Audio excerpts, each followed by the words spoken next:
Hey, what's up, y'all? Okay, so I'm over these black crickets. By the way, I'm from LA. I don't fucking do crickets. There were so many crickets one day. I was having, because I'm at work, I was going from place to place. It was just crickets just like everywhere. And I was like, I got at one point, I was like, fuck these black motherfuckers. And then I was like, it's a good thing I'm black because in these times, that would have been a bad thing if I wasn't. So would have people would have taken it the wrong way. But anyway, for those of you that don't know, I guess it's cricket season. They probably have it in some areas of the South. I would like to know wherever you guys are from, if you have crickets in your area, and if they're like, if it's like the plague, what is it like for you? My mom's from Florida.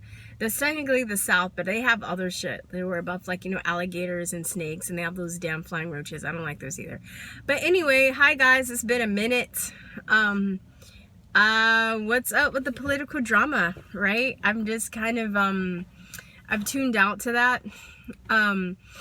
It's just becoming so overwhelming and so ridiculous and so redundant that it's just like, are we ever gonna solve any of these problems that are going on in our country? We still haven't been able to have a proper conversation about the illegal immigrant problem, like our broken immigration system. It's really a broken immigration system, right, that nobody wants to address, right? Are we going to have an honest conversation about that? Are we going to really talk about the violence in the inner cities? I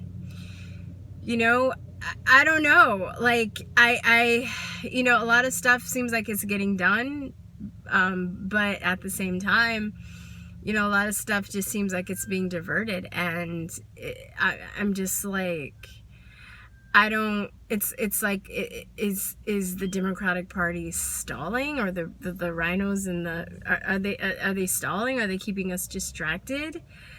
It's very frustrating. I can't even keep up now. Is that the purpose of what they're doing? With just like, they're still trying to impeach the president, but they haven't found anything to impeach him on.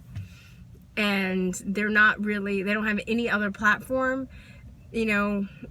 but to impeach the president. They're like, they don't care about any other problems that's going on in the country, but impeach, right?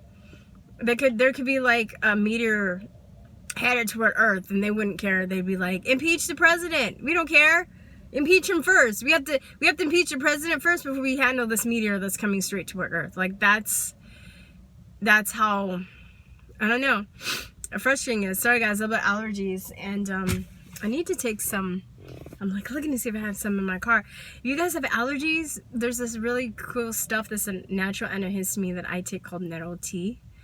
I'm not a doctor, so I can't like technically tell you what to take and what not to take, but I don't do antihistamines because that makes me very drowsy and it has side effects, it's bad on your liver, all that crap, so I don't do that. So I work on my gut, right? I do probiotics, I cut down on sugar and white flour products, drink a lot of water, eat apples, probiotics, kombucha, kimchi, those gut shot drinks, and then I do like nettle tea and bone broth, and that really helps my allergies a lot. I'm just saying, yeah. So the real test is going to be cedar fever when that hits, because I mean, that's probably the worst allergy experience I've ever had, or I can remember since I was a kid. I mean, I used to be really sick when I was a kid. So anyway, but on a tangent. But yeah, what do you guys think of this political drama? Is it too much? Do you think that, because I just feel that, the Democrat Party has been already exposed. So I mean, are they trying to expose themselves some more? Like, are they deliberately creating a distraction? And I mean, like I've said, I don't think just because you're Republican, you're necessarily good too. It's just that this point in history, the Democrats are really like bad, right? They're really bad. I mean, it's bad. It's bad. So I don't know. Are we evolving? Or are we devolving, right? So it's like, I was talking to somebody the other day, and you see all of this technology that we have, all of this you know, we have cars and computers, we have cell phones, I'm looking at all this stuff outside, I'm trying to get ideas. We have trains, we have planes, we have, you know, we have Skype. You can talk to somebody on the other side of the world in just minutes, right? Remember the Jetsons? You guys ever watch that cartoon? The Jetsons, they have those video, like that's Skype basically, right? When they would talk to each other in the videos like that, and now we actually have that. That's crazy, right? They have flying cars are available, but they're not available to the general public. You know, we're evolving in a very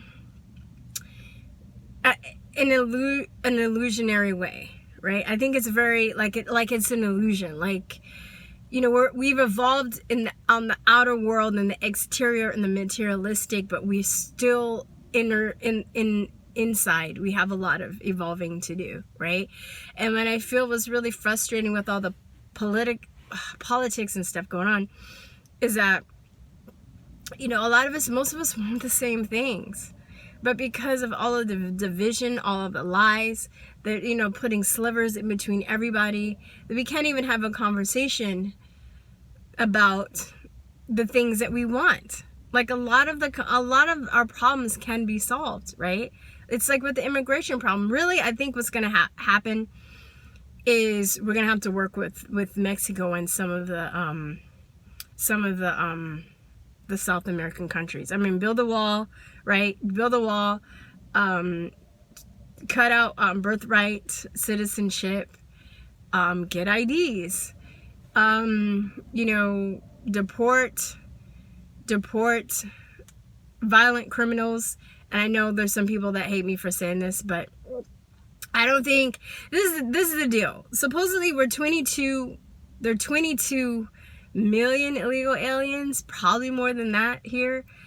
And if we deport all of them, there's going to be a war. I just don't see that happening without there being a war. And there's some people that want that on both sides. There are people, Americans, that want a war. There are people, you know, that, you know, have been brainwashed to believe that this is their land and they want it back and they want to fight for it, you know. But if we start just deporting 22 million illegals, you know, all like just in one day, there's going to be a war. So I don't really see how that's feasibly possible to deport everybody. But I see that, like, we can deport the violent criminals, because even the non-violent illegal aliens, technically they broke the law, but they're non-violent people that are here illegally. They'll go for that, because they don't want those motherfuckers here either. They're like, yeah, get out, because they're making their lives a living hell. So, immediately deport the violent people, the people that are tying up our prison systems, right? Get them out of here. And then maybe work with the people here. Don't give them citizenship yet. Like, the people that came here legally and did it the right way, they have to get citizenship first. And maybe they can go back and forth and work something out with their countries, or they can stay here and work and do something. You know, we keep track of them, whatever. We have to test their loyalty to this country, because there's a lot of people that, because of wars that have been created in past administrations, they hate America and they're here because they want to start some shit, okay? Which, if I was in their shoes, I probably want to do the same thing. I mean, I'm not, you know, you blow up my family, you blow up my city, you know, leave me deformed, leave, you know, but depleted uranium over the place, mess up our DNA, you know, all I can have is babies with 3 heads. Yeah, I'm gonna fucking kill you, right? There are a lot of people here too, not just people from, you know, South America and Mexico. There are people that are sneaking in that really want to do harm to the people in this country, right? Sleeper cells, that's just real, right? Find those people, get them out of here. I don't know. You know, I just think that, you know, we're in times, that's a big ass bee. I'm dealing with insects. I'm getting used to getting better. Anyway, that wasn't even a wasp. It was like it was big. It wasn't even a bumblebee. It was just, I don't know. Okay. Anyway, good thing my windows are up. You know, but these are things that we can, if we even were allowed to have a conversation, we can get to the bottom of a lot of these problems. But the way that the media is, they just lie and lie and lie and lie and lie and lie and lie.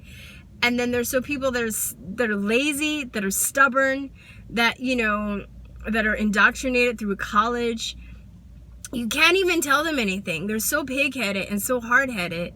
You can't even talk to them because they think that they're better than you because they've been brainwashed to think so. They think that they know more than you, even though maybe you've been out in the real world and you experienced things and you've talked to people because they went to college and have a degree. And by the way, I have a degree too. I'm a college educated person.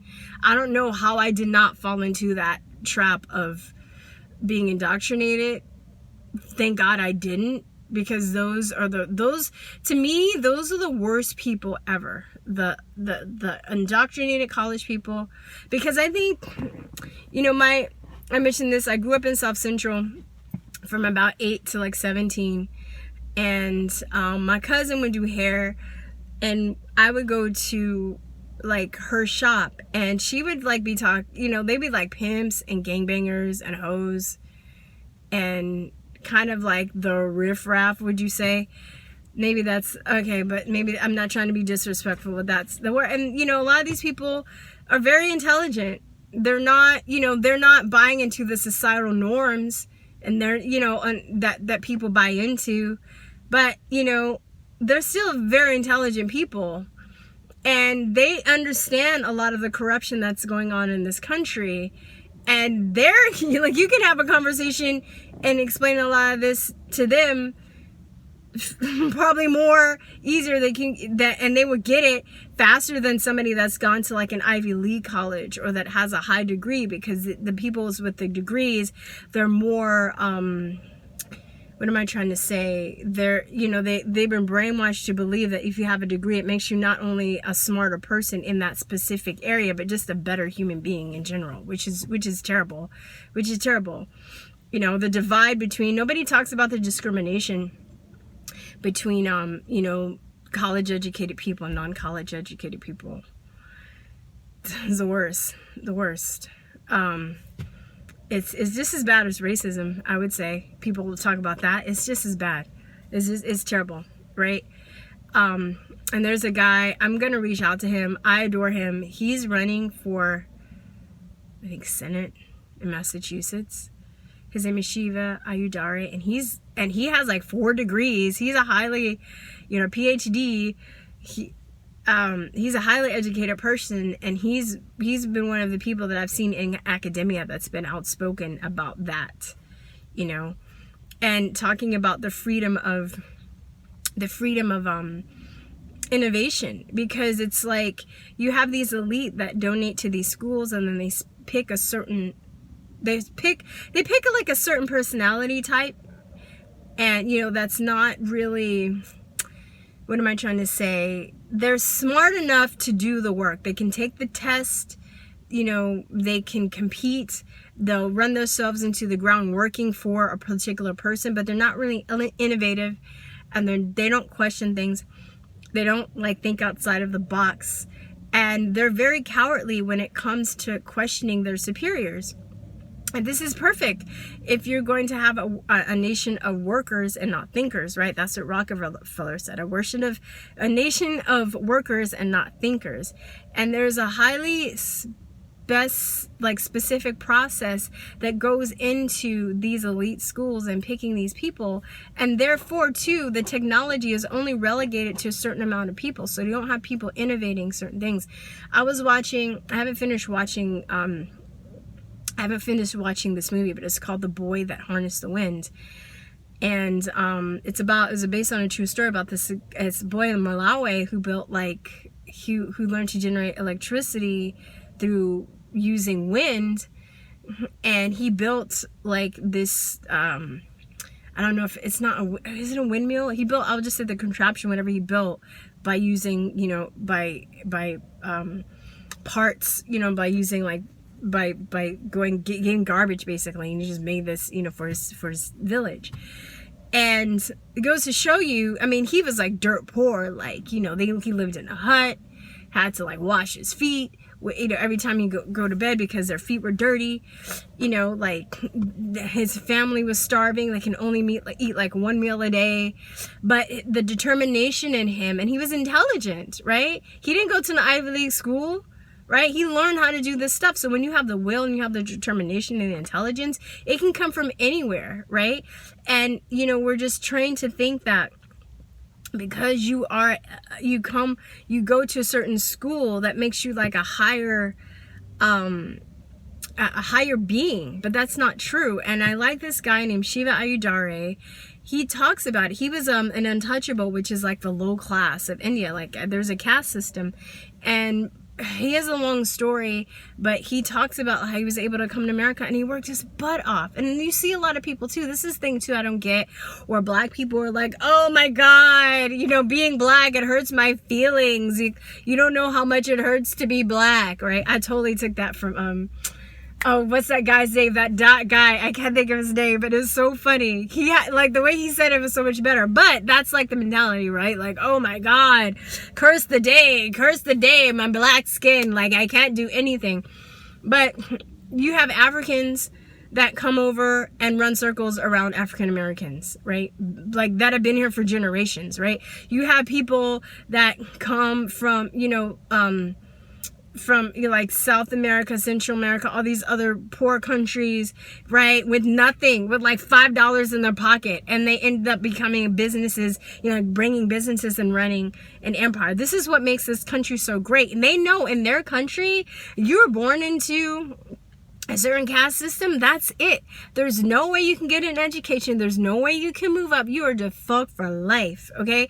But because they have that determination and that will and the appreciation and the gratitude for what they can be in America, and they realize the opportunity, they're not going to take that for granted, okay? So that's, you know, it's very interesting that, you know, I was watching that movie and thinking about that, and it made me really grateful for a lot of the stuff that I don't have. I don't consider myself a rich person, but compared to those people in that movie and people around the world, even the most ghetto person that lives in, you know, like the inner cities is like living like a king compared to those people. You have running water, you have food, you have a place to sleep, you know, you're doing good.